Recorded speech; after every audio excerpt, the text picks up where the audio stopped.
Vous venez de décider de divorcer, ou votre conjoint vient de vous l'annoncer. Et là, au milieu de la douleur, vous réalisez quelque chose de terrifiant. Vous avez construit une vie ensemble pendant 20 ou 30 ans, et vous n'avez aucune idée de comment démêler tout ça sans y laisser la moitié de ce que vous avez. Je suis passé par là, et j'ai fait des erreurs qui m'ont coûté très cher. Des erreurs que j'aurais pu éviter si quelqu'un me les avait expliquées avant. Première erreur, signer trop vite. Quand on souffre, on veut que ça se termine. Alors on accepte la première proposition de l'autre. On signe la convention de divorce sans tout lire, sans tout comprendre, juste pour que ce soit fini. C'est la pire chose que vous puissiez faire.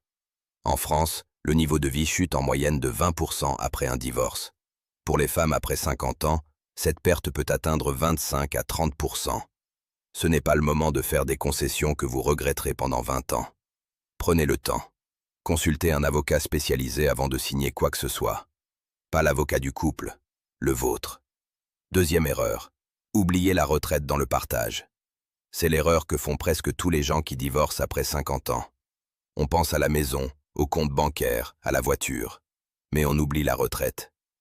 Si vous avez arrêté de travailler pour élever les enfants, si vous avez eu une carrière interrompue, vous avez des droits sur la retraite de votre conjoint. Ça s'appelle la prestation compensatoire et la pension de réversion. Ces sommes peuvent représenter des centaines d'euros par mois pendant le reste de votre vie. Demandez à votre avocat de tout calculer avant de signer. Troisième erreur, ne pas sécuriser le logement en urgence. Si vous êtes propriétaire à deux et que vous quittez le domicile sans accord écrit, vous pouvez perdre vos droits sur ce bien. Des gens ont quitté leur maison pendant la procédure de divorce et ne l'ont jamais récupérée.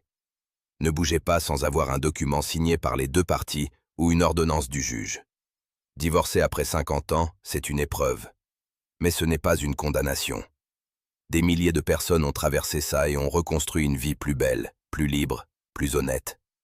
La seule chose qui peut vraiment vous détruire dans ce moment, ce n'est pas la séparation.